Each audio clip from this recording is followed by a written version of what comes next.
Hey, what's up, ladies and gentlemen? Welcome back to another episode. As I'm covering the Wednesday night coverage of AEW Dynamite. As things was kicking off on all cylinders this following week, as it was great, phenomenal show. Couldn't ask for anything better. I was highly entertained, and so many things went on tonight. As we had a phenomenal two matches that went on the card. We had Takeshita taking on Swerve. We also had another good one, which was also with Will Osprey taking on Shibata.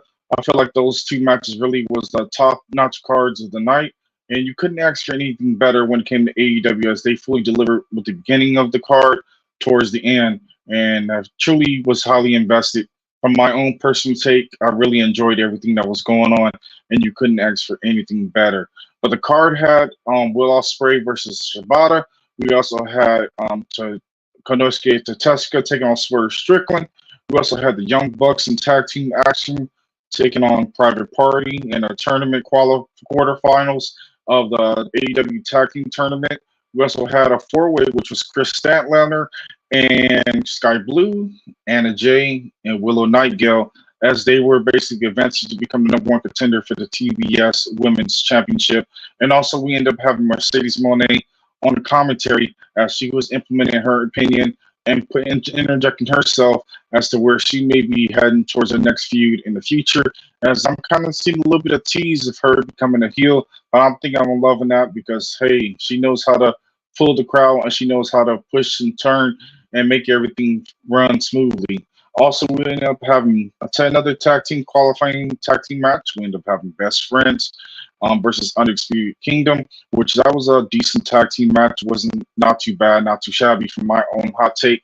But I truly enjoyed the whole entire card just off the back. We also had an appearance from Dustin Rhodes. Also, we ended up having a new tag team being formed when it came to Chris Jericho and Hook basically becoming Lion Hook. And I'm looking forward to seeing where they end up working their way towards the rankings. Jericho's be taking a leadership role when it comes to mentoring and Hook. And I have to see how things transition and break down from there. But all the while, I appreciate you guys coming in and showing your love and support. If you're coming off from all platforms, including Twitter, YouTube, or Facebook, feel free to get the thumbs up so get the algorithm up. Or also, if you have a time, $3.99 to share this content. So if you have someone who's involved into professional wrestling, feel free to share it. And I appreciate your love and support. And I will do the same thing as well. Also, if you have time, check over on my YouTube and follow and subscribe. And I appreciate you guys doing your best thing from there. But let's go ahead and get into this actual review for Wednesday night, which things was starting off red hot. We ended up having Will Osprey taking on Kazuchika Shibata. This match was a 5-star match, 100%. Will Osprey really was on all cylinders. You couldn't ask for anything better, as this match was a whole lot of back and forth, and you couldn't ask for anything better when it came to both these men. These men was all about it, putting into full chain wrestling, moves back and forth. You couldn't ask for anything better when it came to Shibata and Will Osprey. I feel like this was a little taste of strong style when it came to the Japanese style of hard hitting. And I really enjoyed the interjection of this whole entire match, as you couldn't ask for anything better when it came to the transitional moves, including the nice hits and kicks for when it came to Will Ospreay.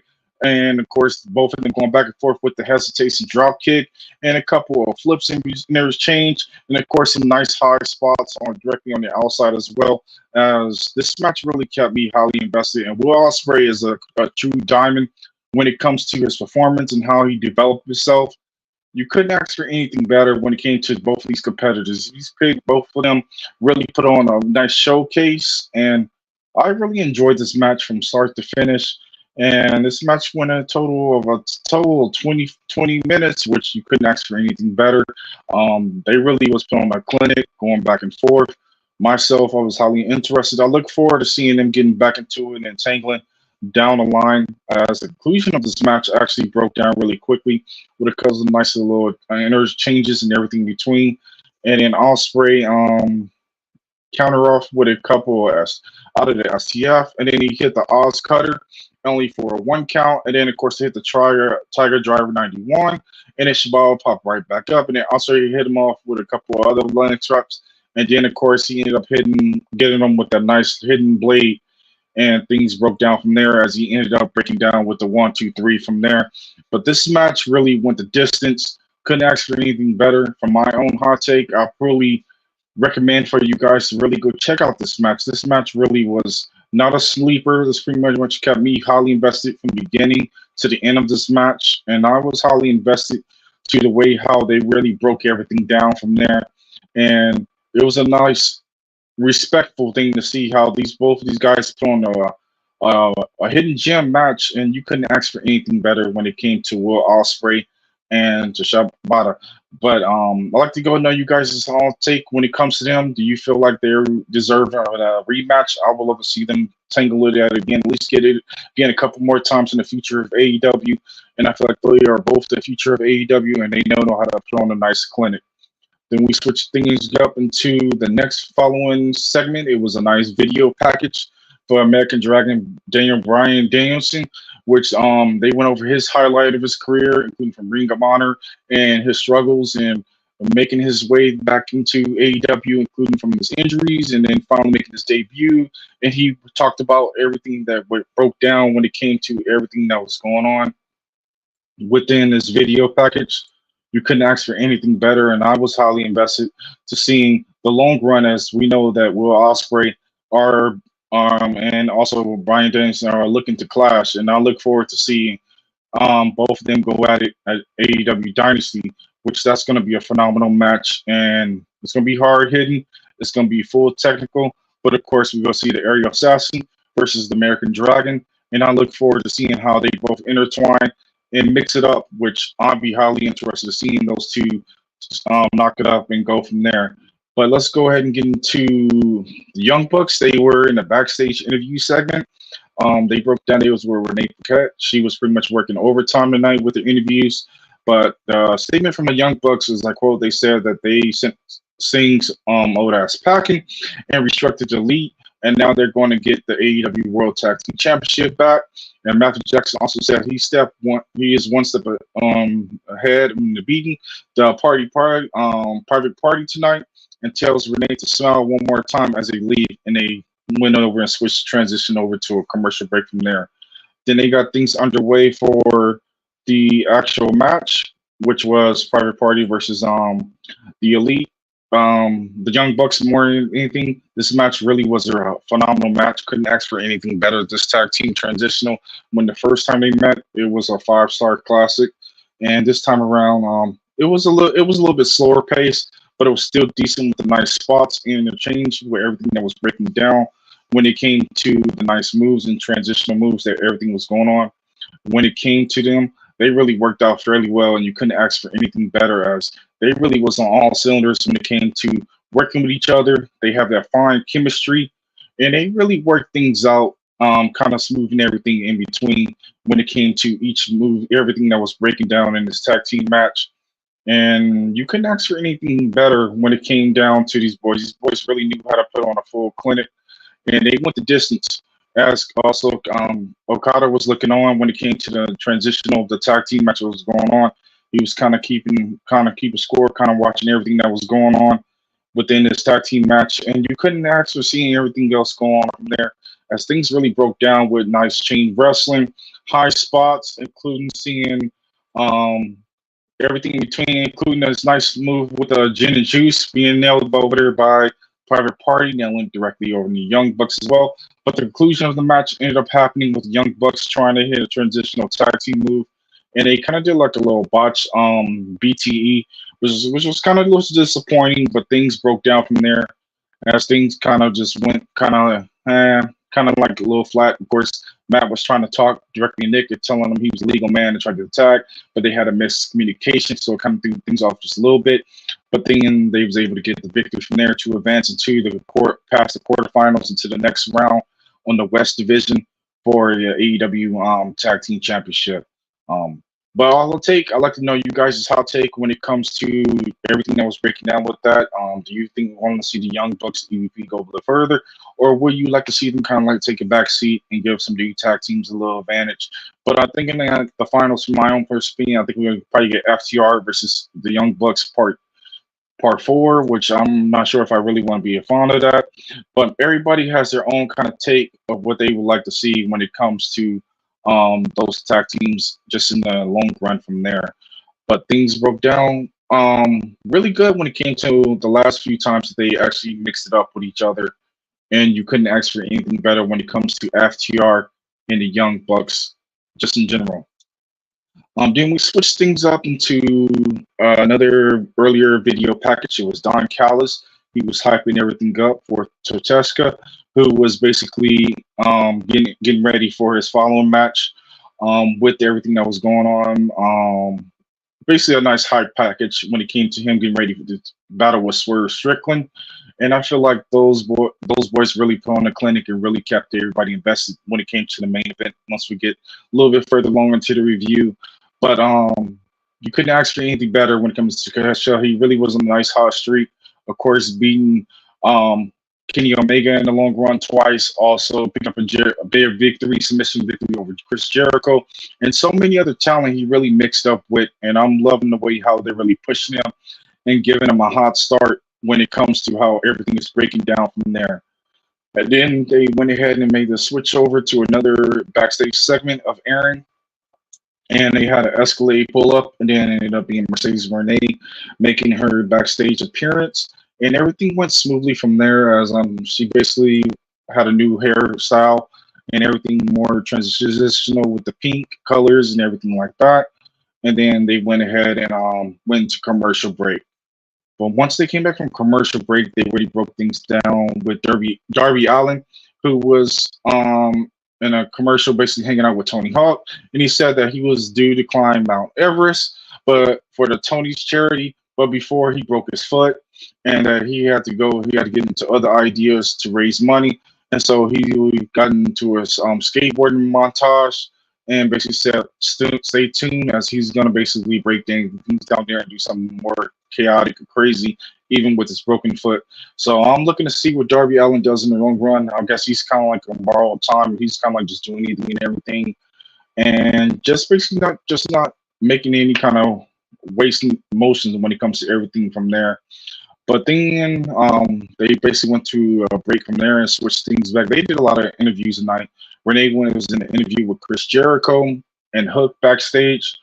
She had a nice little interview directly with them, and things broke down from there. And Jericho said he offers his proposition for Hook, and which is after 33 years in the business, he is be happy to give Hook any advice he wants, and says he's here for him. Hook says he appreciates the praise, and of course he takes advice from him.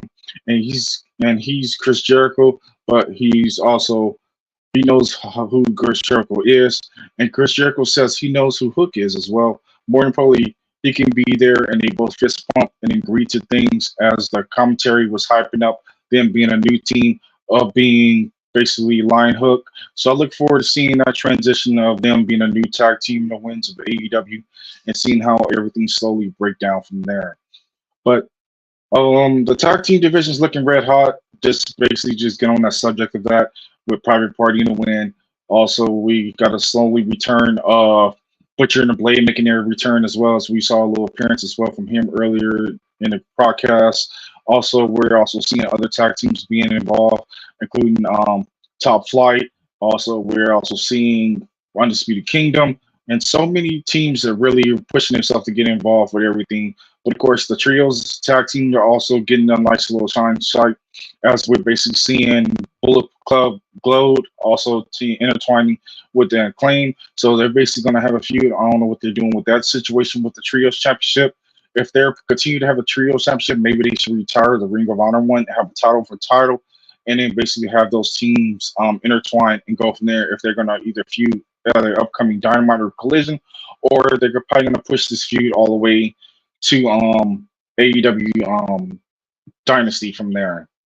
Then we switch gears up for a Fatal 4-Way, which was Anna Jay, Chris Statlander, Sky Blue, and Willow Nightingale. It was the AEW TBS Championship #1 contenders match. Of course, Mercedes Moné made her way directly out, being in exchange, and kind of basically making some little interest when it comes to everything that was going on with the women's division, as things are really starting to heat up, as the fans really were still a little bit kind of, right now in Canada, they really wasn't really hyped up, but of course the commentary was really hyping up. The fans kind of still, they love Mercedes, but the fans really just was really interested in this in that segment for the women's division tonight. But the women really put on a showcase tonight. Couldn't ask for anything better. As things really went back and forth with the women, and I highly enjoyed this singles match, including the MVP of the match was Willow Nightingale, as she did some nice transitional moves and everything in between, including a nice Death Valley driver directly on the outside to Sky Blue, including the pounce that was just delivered, and she was just the workhorse of the whole entire singles match, and you couldn't ask for anything better when it came to Willow Nightingale. As things really broke down really quickly, including basically recap of that, showing you guys off of that from that DVD. And then things in between, including the chain wrestling, each woman were able to get off their signature moves. Things broke down fairly quickly as Willow and also Mercedes had a little face off here and there, and things really broke down from there. Different things was going on too, including nice hard spots, suplexes, a nice superplex, and also Anna Jay got on a little nice little spot too. I'm kind of proud of the way how they're really pushing her, giving her a little bit of more of a spotlight kind of look when it comes to everything that's going on with her, and I'm kind of glad that they're really giving Willow a little bit more of a chance, and also Anna Jay and Sky Blue as well, which Sky Blue a little loving this transition that she's following under, and you couldn't ask for anything better when it comes to Willow Nightingale and all the other women who did a phenomenal job, including Chris Statlander as well. And things really just was phenomenal and great. But the conclusion of the match happened with Willow hitting a gut wrench power bomb and picking up the 1, 2, 3 as things broke down from there. And it was a nice little solid thing as she's basically the number one contender who will be in the limelight of facing Julia and Hart next. And things broke down after the match very quickly as Julia Hart made her way directly into the situation and attacked Willow Nightingale from underneath the ring, and she hit her from behind with the belt. And of course, Mercedes Moné was looking on directly, kind of giving that little heel tease, but of course, you see that little transitional eye to eye look. And then, of course, Chris Statler came over to save Willow Nightingale from there. But you see that little kind of little tease as the heel turn going on from there, or she maybe became both sides of the fence right now when it comes to Mercedes. But I look forward to seeing those two women interchange, and I look forward to seeing Willow mix it up as well as she gets her next shot going against Julia Hart, which is probably one of the MVPs of last year. She did a phenomenal job working herself up, and I'm loving the way how they've been continue to push with Julia. But Julia got to look a little bit better because lately she's been kind of looking kind of a little bit sluggish, and the matches have been kind of getting a little bit slow from there as we roll around into the first quarter of 2024. Then we switched high gear into a backstage segment. It was Dustin Rhodes. He was backstage directly being interviewed directly by by one of the interviewers, and he went into the whole details of everything that he was feeling. And then things broke down from there as we ended up having an appearance from Butcher, who made his appearance directly coming over and challenging Dustin Rhodes to a match this following Friday for Rampage. So I look forward to seeing that match once I get the chance to actually check it out. It was something great that you couldn't ask for, and I look forward to seeing them mix it up. They had a really phenomenal match back then when they had a Texas Death match and a Bunkhouse Brawl as well. And I love that intertwine with them. They actually have a nice chemistry as they continue working out. And Dustin continues to put on phenomenal matches at his age of almost getting close to 60. And you couldn't ask for anything better when it comes to Dustin Rhodes. Dustin Rhodes, it continues to keep pushing itself, as well as, the whole social media buzz when it comes to his brother Cody Rhodes. And Dustin basically had a whole lot to say. He said straight up from the facts, he said F The Rock and his social media. If you haven't checked it out, feel free to go check it out. But I'm hoping that AEW do some kind of deal where they're able to allow Dustin Rhodes to be able to be involved in a WWE side by having some kind of agreement, some kind of exchange or something like that. But we never know because things are actually becoming a brand new regime over in WWE as TKO now runs things. So they're looking to have a little bit more, a more wider open door when it comes to more talent being pushed and great things happening from there. So we switched back from as they went to commercial break and they came back with interview with Tony Storm. She had a quick little interview with Ben McKinswick over at Turner Classic at the studios, and then of course they was breaking down a couple things here and there, and of course she was having him repeat different things she was going about, and then of course had her stench of saying tits up, chin up, and then watch out for the shoe, which I was still kind of funny. I'm loving that transition, what they're doing with Tony Storm, of continue to make her look great when it comes to television, keeping her in that Marilyn Monroe kind of style accent, and then also pushing it with the black and white Sigma part. Couldn't ask for anything better when it comes to Tony Storm just in general. Then we switch things up into the next video package of Shane Strickland. He was talking about the main event. That was a really lovely package. Couldn't ask for anything better. I'm enjoying everything that Swerve is doing on the scene right now, as he is the new face on the block, and he's really pushing everything. And the fans have really rallied behind him since last year at All In, where the fans really were behind him and really singing a song and everything in between. And they were really picked him up was in that nice, lovely Texas Death match we had with Hangman when Hangman Adam Page, and things broke down at Full Gear, which the chemistry really just went to a whole nother level. I feel like they're in that low phase of being like destined to fight forever, which I'm fine with that. I'm cool with when it comes to Hangman Page and Swerve going back and forth with each other. Can't ask for anything better when it comes to those two individuals. Then we switch gears up over for the next following contest. It was a tag team match. It was Best Friends coming out, making their grand entrance. But this time it was a twist. It was Orange Cassidy and Trent Beretta, along with Chucky.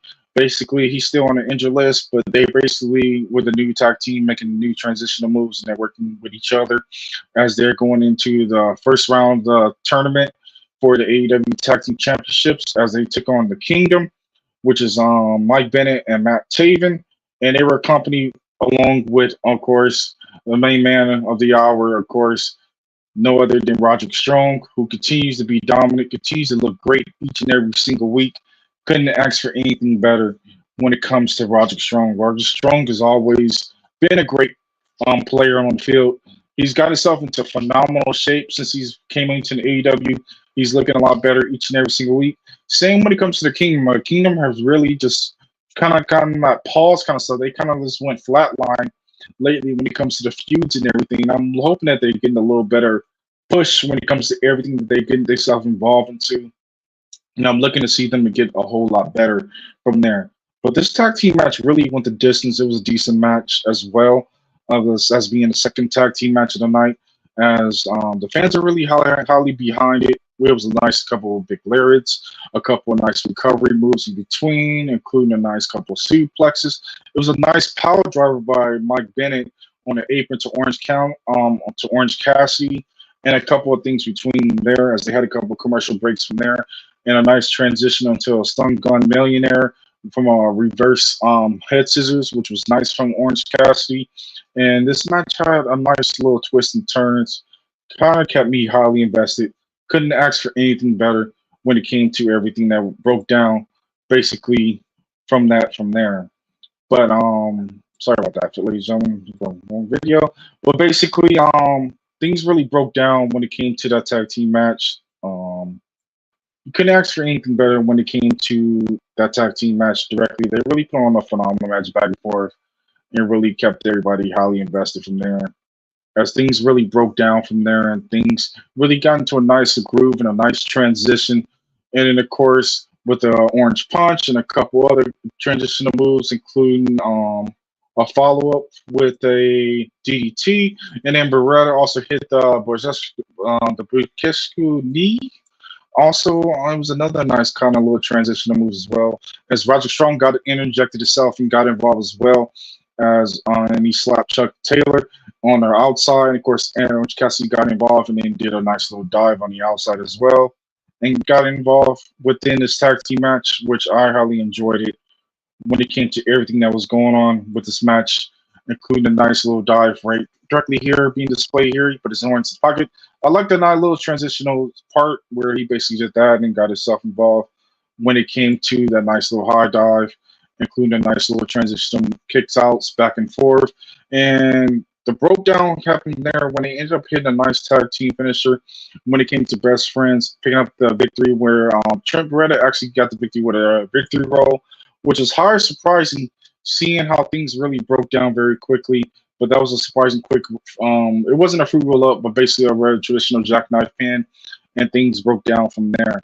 Then the post match, the Young Bucks came in, and before the best friends was about to do their whole hugs, the best friend hug style kind of little stench that they normally do. And then, of course, they had the whole Cody Vader and everything like that kind of set up for them coming up the ramp. And then, of course, smirking and kind of make them know, like, hey, you're next in line. And they're basically going to interject themselves and go from there. And then, of course, they left the same way, going back the same way down the Cody elevator of going down the ramp. And things broke down from there as they switched things into the next segment, which was Renee Paquette doing overtime again. She was interviewing Kyle O'Reilly. He had a whole lot to say. He said he felt good to rip the Band-Aid off against Brian Keith, and he tends to continue doing it on his own and improve where he belongs. And then they switch things to break from there. I'm loving to seeing that Kyle's going on his own, man, kind of going his own direction. Things are really just kicking into high gear the way how they really are pushing him down to be on his solo run. I wonder if he's going to mix it up with Roderick Strong later, as it might see that over time. But I look forward to seeing what happens in the long run when it comes to everything that breaks down from there, as they end up going to commercial break on that direct segment. Then when they came back, of course, they did a whole nice little highlight reel of Adam Copeland, the whole breakdown from everything that happened from their previous I Quit match with Christian Cage, of course, his debut. Everything intertwined from there. You couldn't ask for anything better when it came to this actual package. And, of course, him winning the TNT Championship. And I love the way how they really interjected him while he's still over his prime years, but he's still interjecting himself and really being a factor when it comes to AEW. And then, of course, he's making his appearances following Saturday for Collision, where he's starting back to Open Copeland, where he will be having the open challenges weekly on Collision. I guess that's going to be his official home, where he's going to be defending the TNT Championship directly when it comes to the championship. So I look forward to seeing that for each week and seeing who will stack up. But you never know who may be in the underline. I know in the past he has some really great talent that he's had under his banner. When he had the open challenge, he had Daniel Garcia, he had Chuck Taylor, he also had Matt Sydal, and a couple of so many more memorable matches when it came to just helping the younger talent. And I'm loving where they're pushing him and how they directed him and having him directly involved. Then we switch gears up for the main event of the night. It was Swerve Strickland and Takeshita, Konosuke. This match really was phenomenal. Of course, Prince Nana was at ringside, and then of course we had Don Callis accompanying Takeshita as well, as Swerve was really into his own. You couldn't ask for anything better when it came to Swerve Strickland, and I really enjoyed everything about his presentation, how he actually seeks out the crowd and actually sees where he needs to be, where he needs to interject himself, and he really knows how to pick apart every single thing in every single situation from there as things continue to break down. And of course, same with Takeshita. Takeshita was really great when it came to him injecting himself as well, coming out, interjecting himself, being on this little serious moment. Also, this match was a little hard hitting from start to finish, full on strong style. Couldn't ask for anything better when it came to Takeshita. He knows how to deliver, and he really was into his own for the night as these boys went back to back. They started off with the mind games with a formal handshake, went to normal grapples, into interchanging ropes. Of course, dirty changings, forearms, sunset flips, everything in between the sun, including ducking lariats. And also they had a nice little change with Samoa Joe watching from the backstage as well as this match was breaking down. But this match really kept me invested, as this really was a nice classic that closed out the main event when it came to Dynamite. As it went over the time limit, it really went a total, I believe, 24 minutes, which is phenomenal. Couldn't ask for anything better. I thought it was going to go to traditional 15 because there was only 15 minutes left into the Dynamite, but they actually went over a little bit more. So Tony has the money to keep everybody intertwined and keep them entertained when it came to the main event. But the conclusion, everything fully went towards the ending where Swerve to gain control back of the match. Lance Takeshita out, also dropping a casualty, and of course, Takeshita hit that nice, lovely blue thunder bomb. Couldn't ask for anything better, and I really enjoyed everything that was going on when it came to this direct match. Couldn't ask for anything better. When it came to them, they really knew how to be into their own and keep everybody just fully invested, including the kicks, the strong hits, the chops, the back and forth. Even when they were trying to do that little kind of teaser to Takeshita was about to hit that brainbuster from the top rope that he did in the last week with when he did with Osprey. But I look forward to seeing them mix it up again. But the conclusion of the match really was short lived. It didn't last very long as Swerve took advantage of this, and he really was on all cylinders. He basically took advantage of that, ended up picking up the victory with the 1-2-3, basically taking advantage of that and hitting up with the J-Mail driver. And you couldn't ask for anything better when it came to Swerve directly. Swerve is now in the front center. He's looking to basically make his way towards mixing it up with Samoa Joe, which is going to be his next competitor. Of course, speaking of Samoa Joe, Renee Paquette was working overtime again. She was able to catch up with Samoa Joe in the backstage, and she asked him about in the interview. He said he was baffled as to why Swerve was celebrating when he just won the biggest fade of his life. And next week, when he signs his contract, he'll make sure that he understands that he just won what he just won, and that he thinks that he's ready.